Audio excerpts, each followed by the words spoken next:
Sejam bem-vindos à TV Púlpito do Sertão Reformado. Assim diz o Senhor, suficiência e autoridade das Escrituras. Queridos, eu vou reintroduzir o primeiro capítulo desse documento de fé, desse manual de doutrina chamado de Confissão de Fé de Westminster, relembrando o resumo do primeiro capítulo. E o resumo do primeiro capítulo da Confissão de Fé de Westminster é este: somente a Escritura e toda a Escritura é a nossa única regra completa de fé e prática. Então, se você quer um resumão do que o primeiro capítulo da Confissão de Fé de Westminster reza, o resumão é este: somente a Escritura, toda a Escritura é a nossa regra completa de regra e fé. Entendeu, Marcos? Pois essa é a mensagem que nós encontramos nos seus 10 parágrafos. Nós temos 10 parágrafos no primeiro capítulo da Confissão de Fé de Westminster. E todos eles, a redação de todos eles, alicerçado nas Escrituras, alicerçado nas Escrituras. Então nós temos no primeiro parágrafo, como já dissemos, a doutrina da revelação, geral e especial. No primeiro parágrafo. No segundo e no terceiro parágrafo, a doutrina do cânon e da inspiração das Escrituras. No quarto e no quinto parágrafo, a autoridade das Escrituras. Há 8 dias estivemos aqui falando sobre isso. A autoridade das Escrituras. Aí agora, doravante, vamos encerrar até o 10º. Então vamos fazer aqui um resumão mesmo. Nós temos no 6º parágrafo, vamos lê-lo agora. 6º parágrafo. Nós temos o que, gente? A suficiência das Escrituras, Cleoma. A suficiência. E o que significa a doutrina da suficiência das Escrituras? Então vamos ler o texto. Todo o conselho de Deus, preste bem atenção. Todo o conselho de Deus, juntos, concernente a todas as coisas necessárias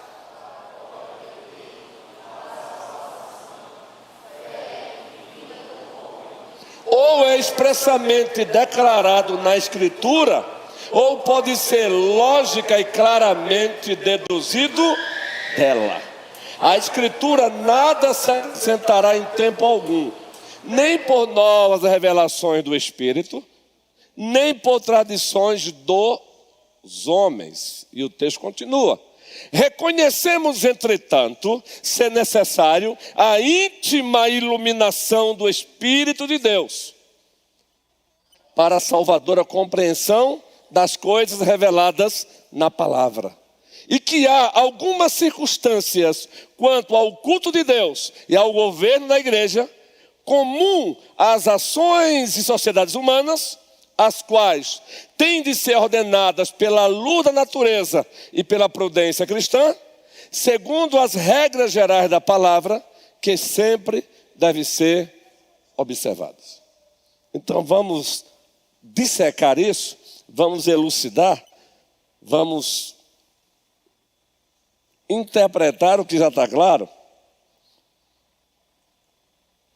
O que os nossos pais reformados, ao estudarem as Escrituras, eles resumiram o que a própria Bíblia fala da Bíblia, é que, preste bem atenção, número 1, tudo aquilo que Deus achou necessário para a fé nele, ele revelou na Escritura. Então, a Escritura é suficiente para a fé nele. Então, tudo que é necessário para exercer a fé em Deus, Deus revelou. E essa revelação está na Escritura. Então a palavra suficiência, Lucas, tem a ver com isso.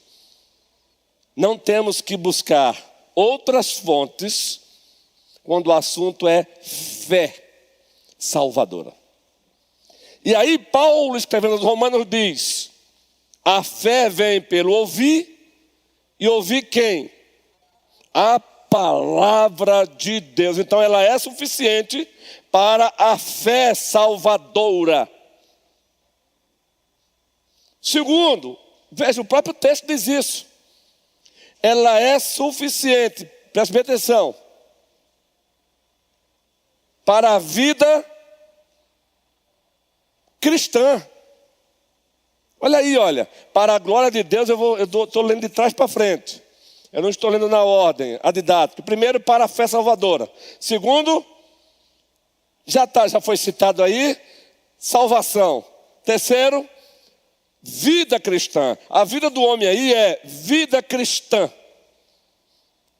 Tudo que é necessário para o viver cristão, para viver como Deus quer, Ele revelou. E essa revelação é a palavra. Ela não está na palavra, porque a linguagem é perigosa, ela é a palavra. A Bíblia é essa revelação necessária para a vida cristã. John Frame escreveu um livro com quase 1000 páginas, só sobre a doutrina da vida cristã. Se você quer um livro robusto nessa área, compre esse livro dele. É uma série. Só um sobre a doutrina da vida cristã. É uma profundidade, gente. Olha, quase 1000 páginas. John Frame. O Frame. Top demais, viu? Então, eu não tenho que buscar outras fontes no sentido de que a Bíblia não é suficiente. A Bíblia é suficiente para isso. Outras fontes secundárias, elas podem ser buscadas como, por exemplo, livros que explicam a Bíblia. Livros que explicam a Bíblia. A série que estamos pregando, por exemplo, Identidade e Propósito, nós estamos usando, claro, a Bíblia, nossa regra completa de fé e prática, e bons livros que foram escritos com base na Bíblia para explicar esse tema, identidade e propósito. Bons livros. Então vejam, fé salvadora. Então a Bíblia é suficiente para isso. A vida cristã, a Bíblia é suficiente para isso. Mas aí tem uma terceira questão aí, que ela é ela que amarra as outras. Sem ela, as outras se tornam antropocentrismo, humanismo. E o humanismo barato, pagão. Qual é? O que é que o texto diz? Veja, primeiro, fé salvadora. Vida cristã, ela é suficiente, mas tem aquela que é o ápice, é o fim principal. O texto diz, lê aí o texto, você vai encontrar. É o fim principal, tanto da fé salvadora como da vida cristã. Qual é o fim principal? Com exceção dos oficiais. Glorificar a Deus. Observe o texto. Todo o conselho de Deus concernente a todas as coisas necessárias para a glória de quem? De Deus. Primeira carta aos Coríntios, capítulo 10, versículo 31. Esse texto aí sabemos de cor. Quer comais, quer bebais, ou façais qualquer outra coisa, façam tudo para a glória de Deus. Não é para a minha glória, não é para a sua glória, é para a glória de Deus. Agora coloque na ordem. A Bíblia, ela é completa. A palavra suficiência, ela é completa para a fé salvadora, para a vida cristã e o ápice, a glória de Deus. Agora é claro, o texto deixa bem claro que nós precisamos da iluminação do Espírito Santo para a interpretação salvadora dessa palavra que é suficiente. Não é uma nova revelação do Espírito Santo que nós precisamos, até porque Ele não vai dar mais uma nova revelação salvadora. Ele já deu. Ele nos dá agora a iluminação Iluminação para uma interpretação salvadora. É claro e evidente também, e quando falamos do Espírito Santo, primeira carta aos Coríntios, capítulo 12, versículo 3, observe esse texto de Paulo. Ninguém pode dizer, Senhor Jesus, verdadeiramente, se não for por obra do Espírito Santo. Eu estou aqui resumindo uma parte do versículo, porque o versículo completo diz, ninguém que diz ter o Espírito Santo vai amaldiçoar Jesus, anátema Jesus. Ou vai descrever um Jesus que não é o Jesus bíblico. Mas também ninguém consegue dizer, Marcos, verdadeiramente, do coração, Senhor Jesus, como Senhor e Salvador, se não for por obra do Espírito Santo. Está claro. Mas também nesse texto aí, fica claro que existem detalhes sobre o culto e o governo da igreja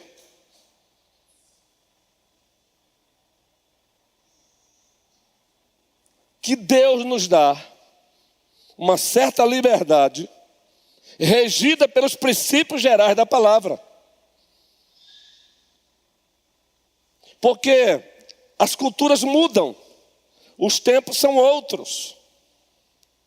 Hoje nós temos um microfone para usar. As igrejas do século XVII tinham microfones.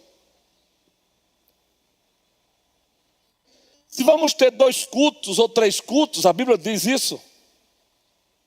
Não. A Bíblia nos dá um modelo de homilético de sermão? Não. Mas ela nos dá princípios homiléticos. Agora, claro, essa liberdade cristã para alguns detalhes do culto e para o governo da igreja, essa liberdade é regida pelos princípios gerais das Escrituras. Então a Bíblia é suficiente. Então, em nome de Jesus Cristo, até mesmo que o vosso pastor prega, procure saber se o que o vosso pastor está pregando tem base escriturística. Isso aí não é desrespeitar pastor, não.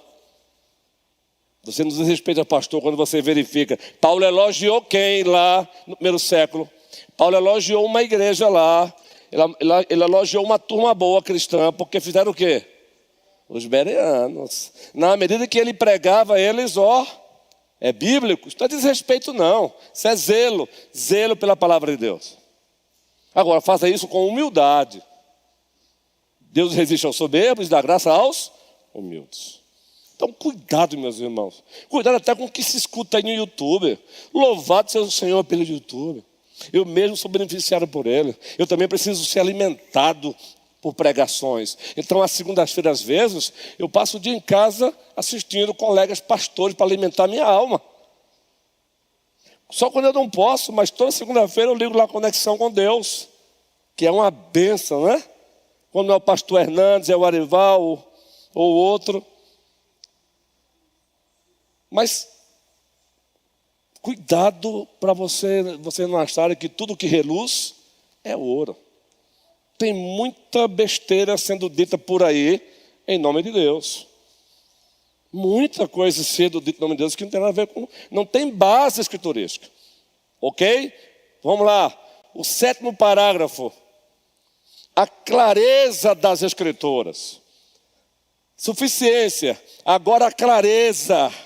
A doutrina da perspicácia, da clareza das Escrituras é o que nós temos no 7º parágrafo. Vamos ler juntos, Mateus, esse texto aí, todos nós. Na Escritura, não são todas as coisas, nem do mesmo modo evidentes contudo,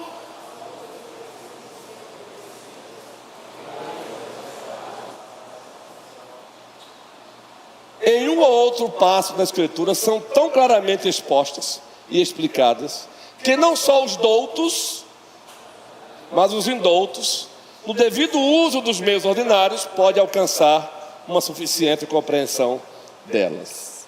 Agora veja que coisa fantástica. Vou começar de trás para frente. o basicão, o básico, o essencial para a salvação, o douto e o indouto. Pode ler e entender no poder e pelo poder do Espírito Santo. É isso que esse capítulo está deixando bem claro, principalmente. Então aqui vai uma alertazinha.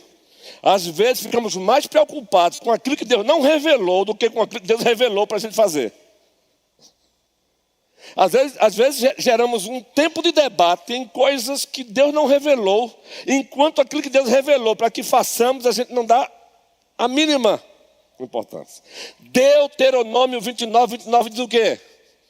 As coisas encobertas pertencem ao nosso, porém as reveladas a nós e aos nossos filhos, para que pratiquemos. Essa é a observação número 1. Observação número 2. É claro e evidente, volte aí para o início do parágrafo, João, por favor. É claro e evidente que logo no início diz assim: na Escritura não são todas as coisas, palavra-chave, igualmente claras. Isso é um consolador para você. Ei, isso é consolador para mim como pastor, para você.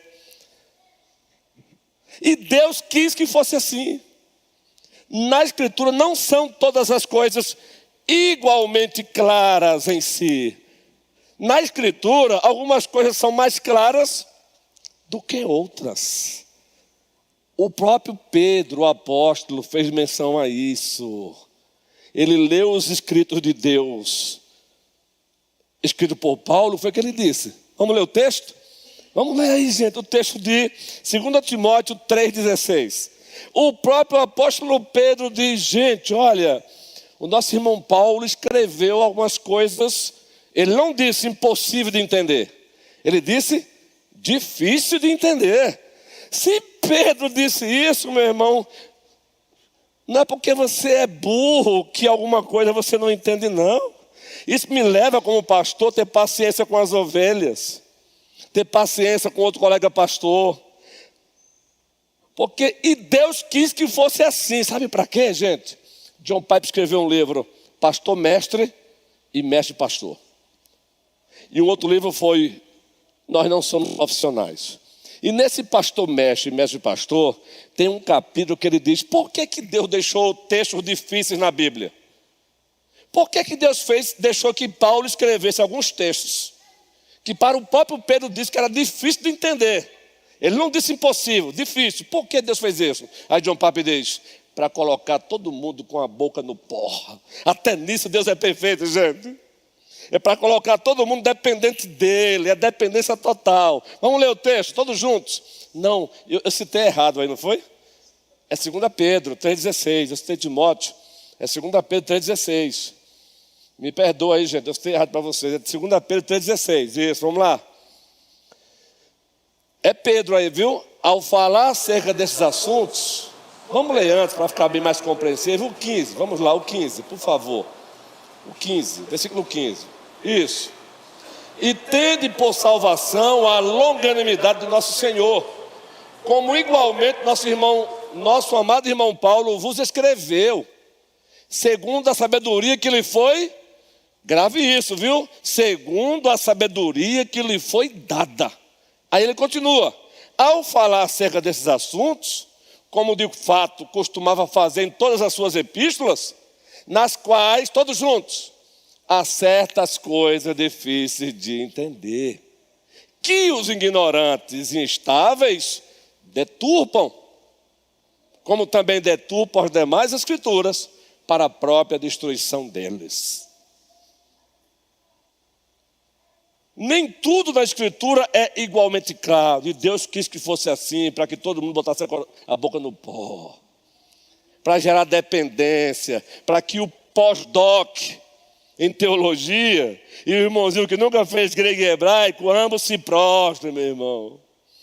Eu já estive várias vezes no congresso para pastores e líderes da Fiel, e eu já vi lá o reverendo Augusto Nicodemos, ao lado de D.A. Casso, ao lado de Mauro Mais, os homens PhD, Deus se louvado para a vida deles. E os caras disseram: Eu quero aproveitar aqui a presença do doutor De Acacio e pedir uma ajuda a ele. Estou falando doutores.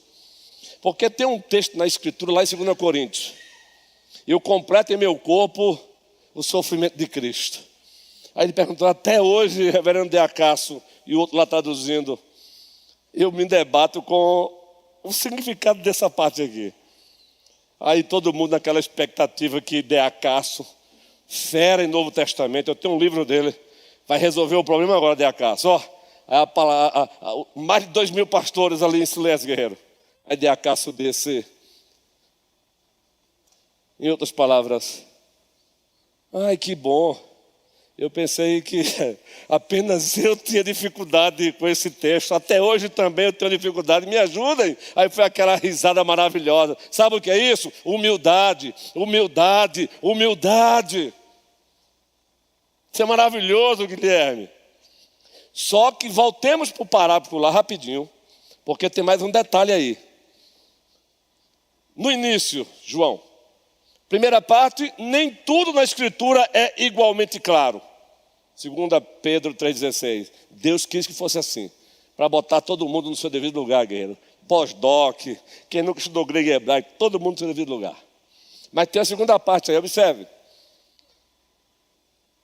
Não, pode voltar ainda, João, a culpa é minha, foi minha mesmo. Observe agora aí, ó. Depois de vírgula. Nem do mesmo modo, evidente a todos. Nem do mesmo modo, evidente a todos. Porque existe diversidades de níveis de maturidade cristã. Você acha que o irmãozinho que começou a caminhar na fé agora, ele tem o mesmo entendimento de que o Lucas, o Carlos, de Malene? Não tem. Mas até um outro que tem o mesmo tempo de fé que o Carlos ou o Juan, possa ser que tenha dificuldade de entender, de ter o mesmo entendimento que Juan tem do texto. Isso requer também longanimidade. Paulo diz a Timóteo, olha, eu oro para que você tenha o mesmo entendimento. Paulo ora por Timóteo. Precisamos de humildade, irmãos. Deus é perfeito. Nós temos na igreja diversidade de níveis, vários níveis de vida cristã, maturidade, santificação. Então precisamos ter paciência uns com os outros. Agora também, quem tem dificuldade de entender alguma coisa, humildade também. Porque se tem dificuldade, então qual é o melhor comportamento de alguém que tem dificuldade com um texto? Diante do outro que aquele texto não é dificuldade? Humildade. Às vezes quem está um pouco mais avançado, a tendência é humilhar quem tem dificuldade. E quem tem dificuldade não sabe também ser humilde para dizer, olha, eu não consigo falar nada ainda sobre esse texto não, porque nem eu mesmo entendi. Se você tem dificuldade, então a melhor coisa é você parar e pesquisar e buscar. Mas está aí, gente, clareza. Clareza, tudo que é necessário, o básico, o essencial para a salvação está claro. Ou não está claro quando Cristo disse, eu sou o caminho, eu sou a verdade, eu sou a vida, ninguém vem ao Pai senão por mim. Ou será que não está claro quando ele diz em Hebreus, buscai a santificação e a paz com todos, sem a qual ninguém verá o Senhor? Ou será que não está claro, sede imitadores de Deus como filhos amados? Texto que vai ser citado domingo à noite, segundo o sermão da série, Identidade e Propósito. Claro. 8º parágrafo. O 8º parágrafo, nós temos aí a preservação e a tradução das Escrituras. Coisa linda. Vamos ler juntos. O Velho Testamento em hebraico, é claro que algumas partes também foram escritas em grego ou em aramaico, língua vulgar do povo de Deus, e o Novo Testamento em grego, e nós temos também no Novo Testamento ainda algumas palavras em aramaico. A língua mais geralmente conhecida entre as nações no tempo em que ela foi escrita, o koiné, o grego koiné, não existe mais esse grego koiné. Sendo inspirados imediatamente por Deus e pelo seu singular cuidado e providência, conservados puros em todos os séculos, são por isso autênticos. E assim, em todas as controvérsias religiosas, a igreja deve apelar para eles como para um supremo tribunal. Mas o texto continua. Mas, não sendo essas línguas conhecidas por todo o povo de Deus, hebraico, grego e aramaico, que tem direito e interesse nas Escrituras e que deve, no temor de Deus, lê-las e estudá-las, todos juntos agora, esses livros têm que ser traduzidos nas línguas vulgares de todas as nações aonde chegarem, a fim de que a palavra de Deus, permanecendo nelas abundantemente, adore a Deus de modo aceitável e possuam a esperança pela paciência e conforto das Escrituras. Pode ler a história da igreja. Nenhum outro livro foi preservado como a Escritura. Nós temos manuscritos do Antigo Testamento desde o primeiro século. Nós temos mais de 5 mil manuscritos do Novo Testamento. Quem preservou isso? Deus.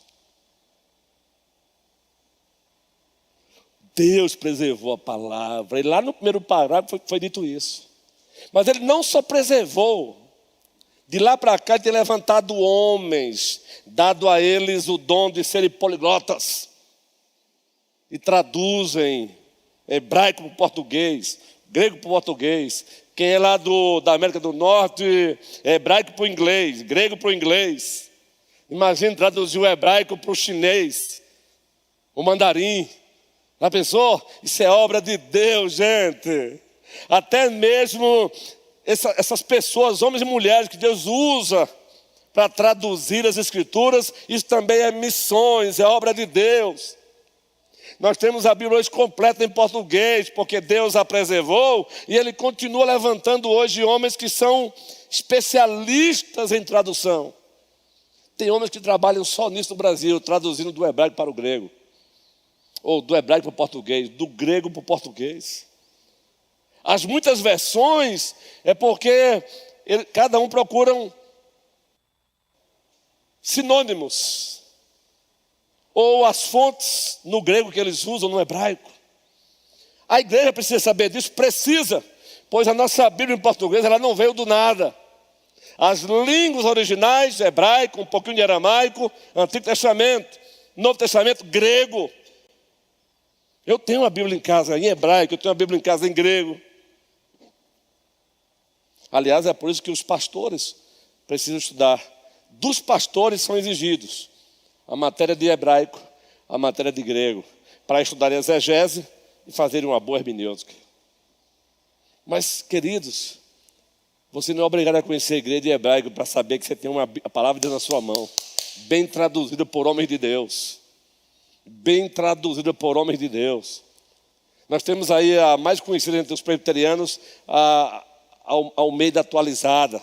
Nós temos já agora a mais nova atualização dela, a nova Almeida atualizada. Nós temos a do século 21, o pastor Saião Batista, hebraísta, é um dos autores ali. Nós temos a NVI, nova versão internacional. Nós temos a corrigida fiel, nós temos a edição contemporânea, nós temos a linguagem de hoje, nós temos as paráfrases, a mensagem do Eugênio Peterson, a Bíblia Viva, que é uma paráfrase também. Ou seja, queridos, a quem muito se deu, muito será cobrado, cara, muito. Nós temos Bíblias aí à vontade. Isso aí eu fico pensando quantas vezes passamos a semana sem ler um versículo da Escritura. A semana. O 9. Então nós temos aí, queridos, a tradução e preservação da Escritura. Então quando o liturgo estiver aqui, perdão, viu, Carlos? Quando o liturgo estiver aqui, lendo a palavra, aí você tenta se lembrar que homens do passado dedicaram a sua vida estudando hebraico e grego para traduzir para o português. Aí você tenta se lembrar que até hoje tem homens trabalhando para oferecer a gente traduções melhores. Aí você tem que se lembrar que essa palavra é de Deus. Aí você tem que se lembrar que tem que ser lida com reverência e fé. Deus fala com a sua igreja a partir da leitura. Cada texto que o liturgo lê. Então, por favor, ligue a sua Bíblia. Mas melhor ainda, enquanto você puder ter a sua Bíblia impressa, tenha a sua Bíblia impressa. Até para evitar distrações. Porque enquanto você pega o celular e liga a Bíblia, tem a distração do dudu, ou não tem. A não ser que você consiga botar em modo avião. Com exceção daqueles que estão num plantão de 24 horas e está ali de uma chamada e tem que correr para socorrer. Fora isso, se você conseguir botar no modo avião, mas ainda assim, meu irmão, para a sua saúde emocional, pelo menos nesse momento, nós temos ainda a liberdade de ter uma Bíblia impressa. Então use ainda a Bíblia impressa. Carlos Guerreiro, fala aí, homem de Deus.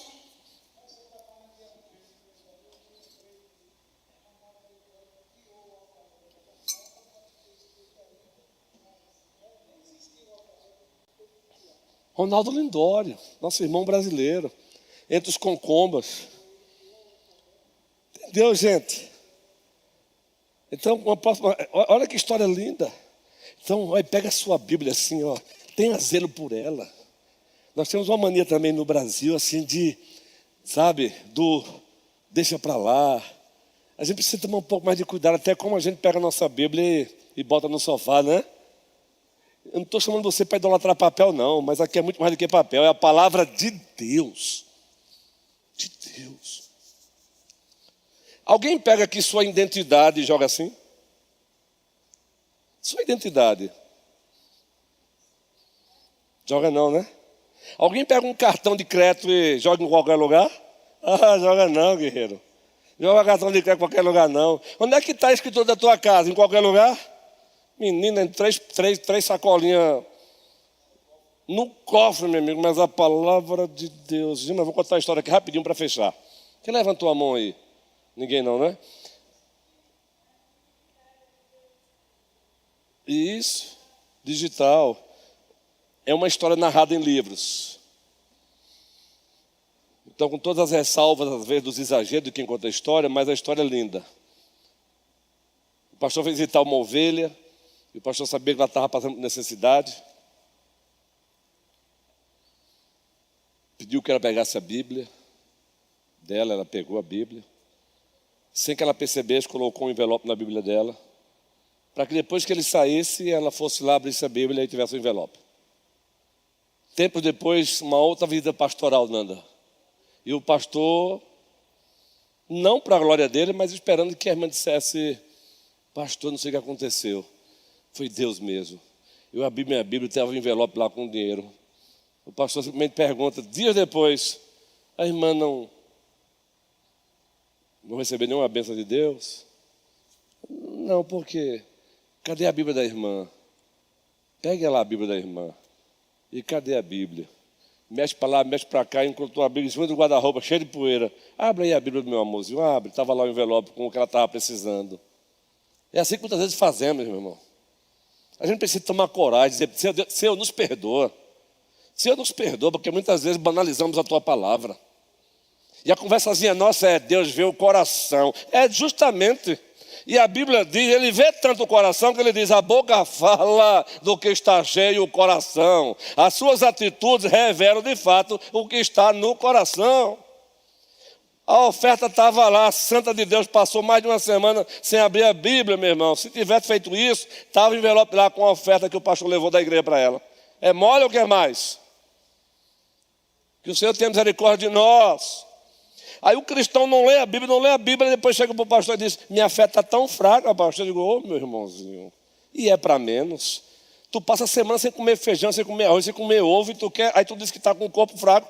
Meu irmãozinho, quando eu saio para caminhar, que eu não como alguma coisa, eu sinto fraqueza. Dá vontade de voltar para casa correndo. E quando eu chego lá, pego logo uma banana e... Assim é a vida espiritual. Mas para fechar, gente, a hora já avançou, meu tempo está chegando.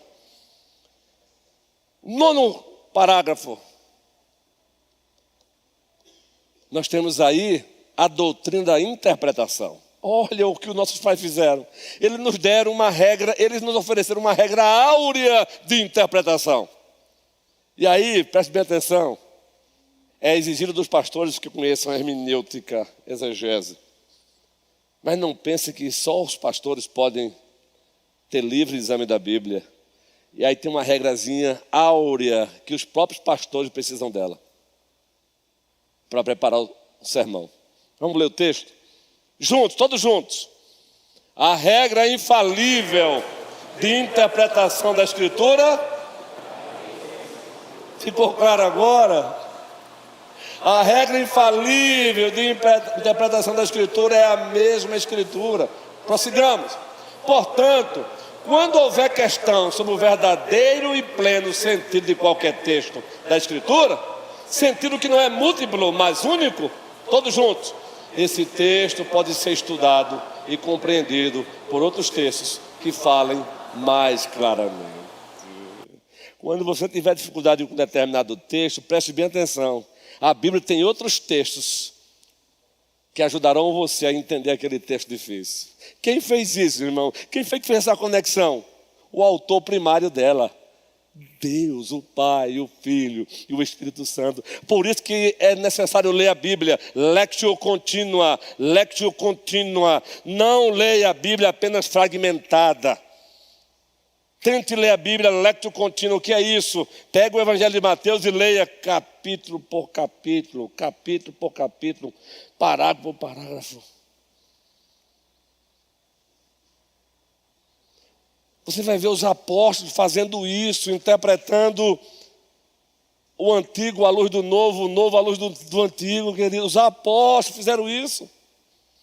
Eu tenho um livro lá em casa com o título O Uso do Antigo Testamento no Novo Testamento. O uso que os autores do Novo Testamento fizeram, Carlos, do Antigo Testamento para falar da fé cristã. Se os apóstolos fizeram isso, quem somos nós para não fazermos? Então está aí, gente, ó. A regra áurea, Guilherme. A Bíblia interpreta a própria Bíblia. É maravilhoso isso. Aqui e acolá, alguns irmãos me fazem algumas perguntas sobre alguns textos. Eu digo, olha, quer entender esse texto de forma bem tranquila? Leia esse. Leia esse texto à luz desse texto aqui. Mas olha, fica assim, ó. E quem fez isso? Deus. Deus. Por último, para encerrar, 10º parágrafo. E eles encerram com chave de ouro, gente. Esse último parágrafo é chave de ouro. A igreja fica de pé, ou ela desmorona, ou ela deixa de ser igreja, ou ela passa a ser qualquer outra coisa menos igreja, se ela negar isso aí. Ela passa a dar guarida tudo que não presta de mensagem. E quando ela dá guarida tudo que não presta, quando o assunto é conteúdo, ela corre o risco de deixar de ser igreja. Robson. Vamos ler juntos? O juiz supremo, pelo qual todas as controvérsias religiosas, número 1, têm de ser determinadas, e por quem serão examinados todos os decretos de concílios. Agora observem, eu vou abrir um parênteses. Todos os decretos de concílios, seja o nosso conselho, o colégio pastoral é um concílio, seja o presbitério regional é um concílio, seja o nosso sínodo é um concílio, e seja o Supremo Conselho da IPB, quem está acima deles? Vamos lá. Todas as opiniões dos antigos escritores, todas as doutrinas de homens e opiniões particulares, completa a igreja. O juiz supremo, em cuja sentença nos devemos firmar, não pode ser outro, senão o Espírito Santo falando na Escritura. Ah, Cleoma, é isso que nós precisamos mais e mais, que as igrejas precisam.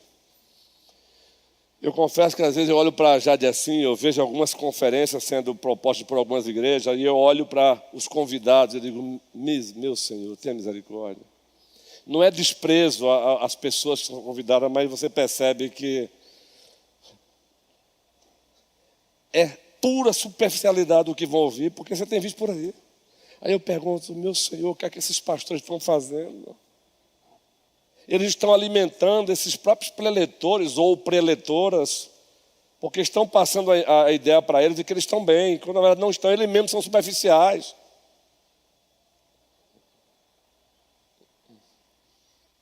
Uma superficialidade é só na base do só se resume a mensagem de impactos. A Bíblia é uma mensagem de impacto. Mas quando eu falo palestra de impacto, é que muitas vezes se diz tanta coisa que chamam de impacto, mas não tem respaldo das Escrituras. Só para massagear o ego, e o povo, foi uma bênção. Aí você para ouvir uma mensagem que foi pregada e disseram que foi uma bênção, você diz, que coisa, que pena. O juiz supremo desta igreja não sou eu, ainda bem. A autoridade pastoral que Deus me confiou começa na palavra e termina na palavra. O juiz supremo nesta igreja, graças a Deus, meus colegas presbíteros, está ali o Moisés, sabem disso. O juiz supremo desta igreja não é o colégio pastoral. O colégio pastoral é uma autoridade que o juiz supremo estabeleceu. Mas o juiz supremo é o Espírito Santo falando na palavra. Eu prefiro até melhorar isso. É o triuno Deus, o Pai, o Filho, o Espírito Santo falando na palavra e com a palavra. Esse é o juiz supremo. Opiniões de homens, decisão de concílio tem que passar pelo crivo da palavra. Por isso que o governo plural conciliar, que é o caso dos presbiterianos, ele é maravilhoso. Porque vai que o pastor aqui começa a beber teologia liberal. Um exemplo, que o Senhor me proteja. Aí eu começo a trazer teologia liberal para o púlpito. Aí onde entra o cuidado pastoral dos presbíteros com o pastor e com a igreja.